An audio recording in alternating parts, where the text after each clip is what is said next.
Olá, eu sou Otávio Guilherme, da TV Flórida, e é com muita alegria que nós estamos praticamente inaugurando aqui o Café com o Pastor, aqui no Café Vida Bookstore, uma loja linda, feita exclusivamente para você conhecer todos os materiais cristãos, presentes, bíblias, e é com muita alegria mesmo no coração que nós estamos aqui estreando esse programa, recebendo, né, o pastor Gesiel Gomes, e eu tenho certeza que no programa de hoje, no programa Café com o Pastor, você que está aí do outro lado da telinha será grandemente abençoado e abençoada, né? Pastor Gesiel Gomes, seja muito bem-vindo, e eu já gostaria que o senhor desse aí uma palavra aos nossos amigos telespectadores da TV Flórida. Eu estendo de todo o meu coração uma palavra de salvação aos telespectadores, dando graças a Deus pela oportunidade de poder lhes dirigir a palavra e participar desta entrevista, e glorificar a Deus por este instrumento de comunicação cristã que eu espero você utilize para a sua edificação espiritual. Estou muito contente por estar aqui. Maravilha. Bom, eu gostaria de dar a liberdade ao senhor de escolher o nosso primeiro assunto, ou a Bíblia, ou esse livro maravilhoso que eu tenho certeza é para melhorar ou aumentar o conhecimento daqueles que gostam de ler, principalmente o Antigo Testamento, onde conta as histórias dos grandes reis de Israel. Por onde o senhor quer começar? Pode ser pela Bíblia. Pela Bíblia. Perfeito. Muito boa escolha. Bíblia para pregadores e líderes, Gesiel Gomes. Do que se trata essa Bíblia? Bíblia, para mim, é o tesouro dos tesouros, a pérola das pérolas, das flores do mundo espiritual, é a mais perfumada. Eu estou à vontade para dizer que desde a minha infância o Senhor Jesus me permitiu estar em contato muito estreito com a Bíblia Sagrada. Devo começar dizendo que meu pai leu a Bíblia 260 vezes. E havendo deixado este mundo para viver na eternidade com o Senhor, ele deixou para mim o maior de todos os legados, o amor à palavra. Quando eu tinha 5 anos de idade, meu pai fazia uns pequenos escritos e me dava toda segunda-feira: meu filho, decore isto que domingo você vai falar. Domingo eu subia num caixote de querosene, espero que a linguagem não seja conhecida de alguém, e falava aquelas palavras. Quando eu completei 11 anos, ele disse: agora eu não escrevo mais nada. E eu fiquei muito alegre, imaginando que eu não teria mais nenhum compromisso. Ele disse: eu estou entendendo a alegria que você está tendo, só que agora você vai continuar. Eu disse: mas como? Deus vai lhe dar. Então eu ministro a palavra de Deus, por misericórdia do Senhor, desde os 11 anos de idade. Isso significa que eu tenho mantido um contato diuturno com a palavra. E desde muito cedo eu fui orientado a fazer anotações. Anotações. Ao longo dos anos, essas anotações foram se avolumando, de tal maneira que chegou a se contar aos milhares. Um dia, mantive o contato com o pastor Silas Malafaia, e ele perguntou se eu não gostaria de reunir essas anotações para que elas pudessem estar juntas a uma Bíblia especificamente dedicada a isto. Assim nasceu o projeto desta Bíblia. Maravilha. Bíblia para pregadores e líderes. Então essa Bíblia, creio eu, tem, além da palavra de Deus, comentários que o Senhor fez de toda ela. Sim, sem dúvida. Há uma singularidade, uma particularidade nesta Bíblia que eu faço questão de mencionar. Ela está cheia de sementes. A Bíblia diz, Jesus falou, Mateus capítulo 13, que a palavra de Deus é a semente. Além de a palavra ser a semente, o pregador tem muito mais facilidade para pregar o evangelho quando ele encontrar semente. Tudo o que nós temos que pregar está na Bíblia. Agora, como descobrir a palavra certa, a mensagem certa? A semente. E esta Bíblia tem mais de 2.000 sementes para os pregadores. Semente é um pouco diferente de esboço. Ela contém esboços, mas geralmente o esboço é mais desenvolvido. E quando um pregador usa um esboço de alguém para pregar, ele não se sente o responsável por aquela mensagem. Mas uma semente, não. Eu ainda gostaria de lhe perguntar sobre a Bíblia, não exatamente essa, mas sobre a palavra de Deus. Como, na sua visão, desses anos todos de experiência em ministração, pregando, viajando o mundo todo, como o senhor mesmo me disse, como nós, seres humanos, devemos aplicar isso aqui na nossa vida? Existe uma fórmula para isso? Sim, existe. Não me preparei para responder esta pergunta, e é muito bom isto, porque quando se responde uma pergunta que não foi previamente anunciada, significa que nós vamos responder segundo o que está no coração, e não apenas na cabeça, porque foi adredemente preparada. Eu olho para a minha mão e vejo 5 dedos, e eu penso que nos 5 dedos da nossa mão existem os 5 maiores compromissos nossos para com a Bíblia. Cumpridos estes compromissos, nós então vamos desfrutar do que a Bíblia é e vamos servir-nos dela para comunicar outros. Primeiro, temos que ouvir a palavra. Se não ouvimos, nós nunca adquirimos fé. E a razão por que hoje existem milhões e milhões de pessoas sem fé é porque não encontraram a fé por não haver ouvido a palavra. Primeiro temos que ouvir. Ouvindo, há uma coisa que vem em seguida, nós vamos crer. Nós cremos porque descobrimos ser ela a perfeita palavra de Deus. Ouvindo e crendo. Crendo, nós vamos querer então estudar. Mas estudar é uma próxima realização nossa, porque não podemos estudar aquilo que nós não lemos. Então nós ouvimos, nós cremos, nós lemos e depois nós estudamos. Depois disto, nós vamos começar a comunicar. Este número 5 está dependendo de todos os outros 4. Qual é o mais importante? Não há mais importante. Um depende do outro, é uma cadeia. Eu, neste momento, estimulo a cada telespectador a que faça estas 5 coisas. Ouça a palavra, ouça a palavra. E eu louvo a Deus pelos pregadores que vão aos púlpitos e pregam a palavra. Se ouvimos a palavra, crescemos. Se ouvimos a palavra, amadurecemos. Se ouvimos a palavra, somos edificados. Se ouvimos a palavra, nos edificamos da verdade. Se ouvimos a palavra, Deus trabalha no nosso coração. Ouvimos? Então vamos crer. Cremos? Agora vamos ler para nós mesmos. Feito isto, restam os 2, que é estudar. Estudar é muito mais do que ler. Para ler, eu só preciso de um exemplar da Bíblia e um ambiente mais ou menos adequado. Estudar é penetrar. E a diferença de um pregador que estuda para o que não estuda, eu diria isso de maneira muito simples. O pregador que não estuda, o crente que não estuda a palavra e tenta divulgar a palavra, ele é um esquiador. Ele é um esquiador. Ele entra numa prancha e vai... Ok. É apenas a periferia, é apenas a superfície. O pregador que estuda, ele é o mergulhador. O púlpito está carecendo de mergulhadores. A igreja está requerendo mergulhadores.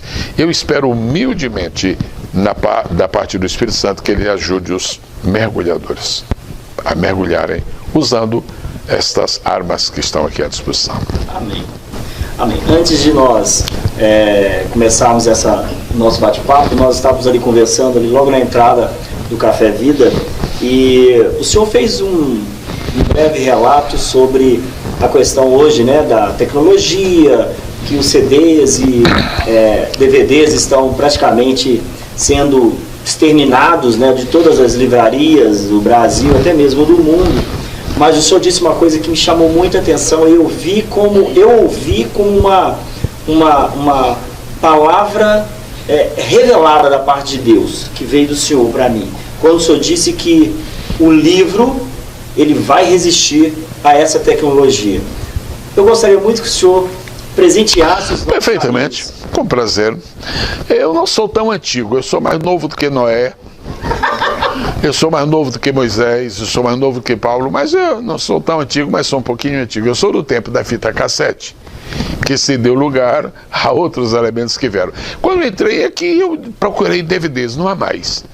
CDs não há mais. Por quê? Porque nessa mutação, nesse crescimento e desenvolvimento da tecnologia, as coisas de ontem já não prevalecem hoje. Mas eu vi as prateleiras cheias de livros.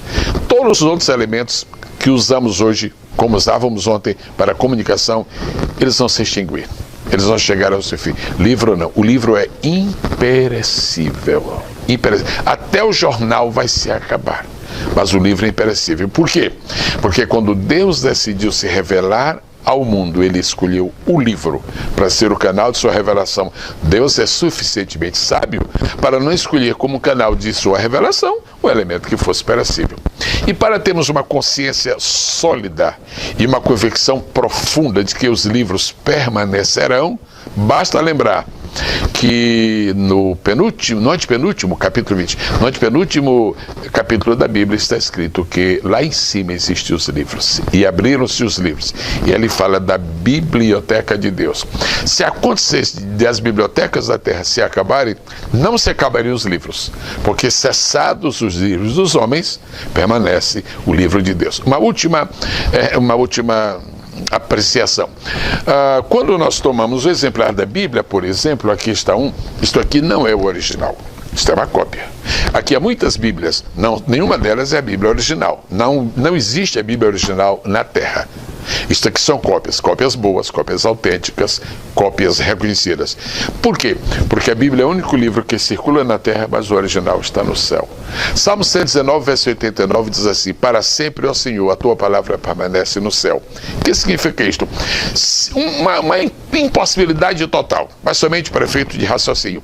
Se ocorresse um cataclismo de tal forma hediondo e terrível, que fizesse com que todos os livros que há na Terra se acabassem, inclusive este, não haveria problema. Eram só as cópias que seriam destruídas. O original está lá em cima. Amém. Glória a Deus. Muito bom isso, né? Espero que você esteja curtindo aí esse nosso bate-papo, que está muito agradável, né?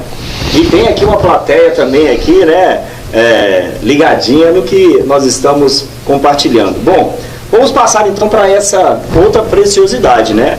Eu já tive aqui dando uma olhadela, já pude ter há alguns anos o privilégio de ser professor de escola bíblica usando alguns livros dessa editora.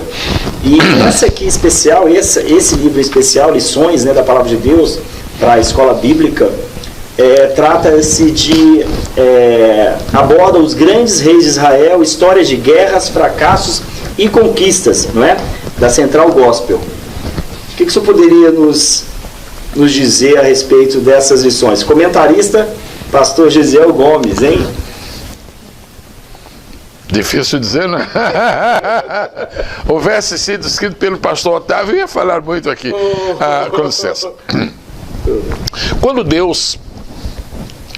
Deus decidiu enviar seu Filho a este mundo, ficou acordado nos arcanos celestiais que Jesus exerceria 3 missões aqui na terra. Chamamos de ofícios de Cristo. Ele seria um profeta, ele seria um sacerdote e ele seria um rei. Como profeta, ele o foi até a hora da cruz. Como sacerdote, ele foi desde a cruz até o arrebatamento. Como rei, ele reinará sobre a terra 1000 anos. Eu creio, ninguém venha tirar-me desse caminho, porque eu não saio, porque esse caminho é o caminho da Bíblia. Mas como pode Jesus vir a ser um rei se ele não tiver antecedentes reais? Para ser profeta, não precisa ter antecedentes profetas. Para ser sacerdote, precisa estar numa linha sacerdotal. E como pode Jesus ser sacerdote e rei ao mesmo tempo? Para ser sacerdote, o judeu tem que ser da tribo de Levi. Para ser rei, tem que ser da tribo de Judá. Como pode Jesus ser rei e sacerdote se ele não pode pertencer a 2 tribos? Deus, na sua onisciência, já havia providenciado que houvesse uma ordem sacerdotal, que era de Melquisedeque, para amparar humanamente esta possibilidade de Jesus ser sacerdote e rei. A história dos reis de Israel e de Judá é a história da mão de Deus sobre o mundo. É a história da mão de Deus. O mais importante, o mais amado de todos os reis de Israel certamente foi o rei Davi. E apesar de suas fragilidades, apesar de suas fraquezas, apesar dos percalços que permearam sua vida, Deus ama tanto Davi, tanto que Deus consentiu em que o seu filho Jesus também se chamasse filho de Davi. Isso é extraordinário. A importância de ler e de estudar a história dos reis de Israel consiste no fato de nós vermos como Deus é fiel à sua palavra. Houve uma época na história de Israel em que foi ameaçada a extinção, foi até prevista a extinção do reino de Judá. Se os descendentes de Judá houvessem todos morrido, Jesus não poderia ter nascido de Judá. E acontece que uma senhora, José, a história conhecida de todos, tomou providências, escondeu o menino lá em cima, que é o melhor lugar de esconder, na casa de Deus, e então a linhagem real foi preservada. Agora, uma coisa muito interessante, os 3 primeiros reis de Israel foram Saul, Davi e Salomão. Sabe, pastor Otávio, não custa nada lembrar que estes 3 reis trazem para nós um enfoque muito especial. A Bíblia diz que nunca houve um homem como Moisés. Quando Moisés morreu, o registro bíblico é: e nunca mais se levantou Israel profeta algum como Moisés, a quem o Senhor conhecerá cara a cara. Muito bem. Por que Moisés foi um profeta único? Porque Moisés encarnou Israel nos seus 3 primeiros reis: Saul, Davi e Salomão. Moisés viveu 120 anos. 120 anos rigorosamente divididos em 3 etapas de 40 anos. Os primeiros 40 Moisés viveu no Egito. Egito simboliza o mundo, que é governado por Faraó. Isto aponta para Saul nos seus primeiros 40 anos. Saul foi o rei mundano. Os próximos 40 apontam para Davi, que reinou 40 anos e é a figura maior de Davi. Aquilo que nos chama mais a atenção de Davi. Para nós, Davi há uma coisa que o faz: mais que pastor, mais que estadista, mais que rei, mais que estadista, mais que guerreiro. Davi, pastor. Davi pastor, isso, impressionante. Os próximos 40 anos de Moisés, ele os passou como pastor do rebanho humano. Agora, o último rei dos 3, Salomão, também reinou 40 anos, isso nunca mais se repetiu na história, nunca vai se repetir. Salomão construiu o tabernáculo, Moisés construiu o tabernáculo e Salomão construiu o templo. Por isso é muito lindo ver a mão de Deus na vida destes homens. Estudar a história dos reis de Israel significa estudar Deus escrevendo com o dedo de sua providência, com a sabedoria de sua magnificência e com a grandeza de sua eloquente determinação, escrevendo a história. Por causa destes reis, que não se acabaram, por causa destes reis que deram lugar a um rei chamado Jesus, nós hoje pertencemos ao povo de Deus. E hoje nós também podemos dizer que Jesus é o nosso rei. Uau! Nossa! Pois bem, é tremendo a gente participar de uma entrevista dessa, né? Você está aqui como entrevistador, mas na verdade eu não estou como entrevistador não, estou aqui aprendendo muito com o pastor Gesiel nesses poucos minutos que nós estivemos aqui juntos. Realmente o que o senhor acabou de dizer comprova mais uma vez a necessidade de a gente voltar para a palavra, estudar a palavra. E esse livro, Lições da Palavra de Deus, você encontra aqui no Café Vida Bookstore. Uma loja, como o senhor viu, uma loja... desde o princípio, pastor Gisel, quando eu conheci o Café Vida Bookstore, quando eu entrei neste lugar, eu falei em alto e bom tom, falei assim: esse é um lugar de paz, eu sinto paz nesse lugar, né? E assim, nasceu uma amizade, né? Uma amizade com o pastor Jonas Mariano aqui do Café Vida, e é com muita alegria que eu estou aqui hoje, tendo esse, sabe assim, para mim é um diferencial estar aqui na sua frente, batendo esse papo com o senhor, entrevistando e recebendo esse presente que o senhor deixou para a gente hoje. Eu não sei se já fizeram isso com o senhor alguma vez. Não sei se as pessoas, às vezes, pelo fato do senhor ser pastor Gesiel Gomes, eles, né, têm um certo receio de... Não é brincadeira que eu vou fazer, mas a gente chama isso de ping-pong.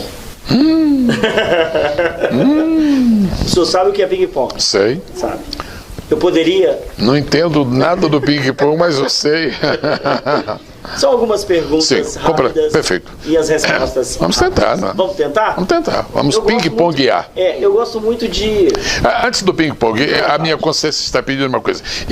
É só 30 segundos. Eu quero recomendar às pessoas que estão nos acompanhando agora, use esta revista para a escola dominical, mas use para a sua própria vida, a qualquer tempo, em qualquer hora. Porque a Bíblia tem este caráter, ela é atemporal. A escola dominical é apenas um dia da semana, mas a palavra de Deus é para todos os dias da vida. Então, por favor, leve este livro. Ok, vamos ao ping. Vamos ao ping-pong. Pong. Eu gosto muito do número 7. Eu também. Tá bom, então nós vamos fazer 7 perguntas, 7 respostas. Ok? Podemos começar? Agora. Um nome. Jesus. Uma música. Jerusalém. Jerusalém, Jerusalém, sim. Minha futura cidade. Ok. Um livro. A história dos Hebreus é muito interessante. É muito bom, merece ser lida para se entender a preservação de um povo como milagre de Deus. História dos Hebreus. Ok. Uma cidade. Jerusalém da Terra. Inigualável, única. A igreja certa. Aquela que adora Deus em espírito e em verdade e proclama Cristo todos os dias e vive o que prega. Uma alegria. A de ser salvo. Inigualável. Uma tristeza. De não poder viver 200 anos para passar todos eles pregando a palavra de Deus. Que maravilha, pastor, que maravilha. Eu quero sair do 7, eu vou entrar no 8. Pode ir 19, pode ir 19. Eu queria que o senhor fechasse falando sobre ser amigo de Deus. Muito bem, é uma proposta extraordinária. Eu felicito o irmão por esta iniciativa, ser amigo de Deus. Vou me lembrar aqui de 2 ou 3 passagens da Escritura que nos ajudarão a meditar sobre isto. Número 1, não se pode ser amigo de quem não se conhece. Não se pode ser amigo de alguém em quem não se acredita. Não se pode ser amigo de alguém que não merece a nossa confiança. Para ser inimigo de Deus, é só seguir esses 3 passos. Eu acho que está bem resumido, né? Muito bem, muito bem. Muito obrigado, pastor Gesiel, por esse tempo preciosíssimo que nós tivemos aqui juntos. Eu bati um papo aqui com o pastor Gesiel Gomes, falando sobre a Bíblia para pregadores e líderes. Gesiel Gomes com comentários dele, realmente muito rica em conhecimento. Falamos também sobre os grandes reis de Israel, esse livro que tem aqui no Café Vida Bookstore, vale a pena você conferir aqui na Hillsboro, 692 aqui, Boulevard, Hillsboro Boulevard, aqui no Plaza do Latinos, aqui em Deerfield Beach, vale a pena você conhecer a loja realmente é muito linda, tem muita coisa para você. E foi um prazer ter estreado o programa Café com o Pastor com a presença do pastor Gesiel Gomes. Gostaria então mais uma vez de te agradecer. E se o senhor quiser deixar as considerações finais, fique à vontade, a casa é sua. Eu desejo 2 coisas para aqueles que nos acompanham. Primeiro, que cada pessoa que nos ouve e nos vê agora permaneça firme com Cristo. Segunda, que cada pessoa permanecendo firme com Cristo creia firmemente na volta dele, porque está muito próxima. Deus a todos abençoe. E lembre-se, a vitória é nossa pelo sangue de Jesus. Amém.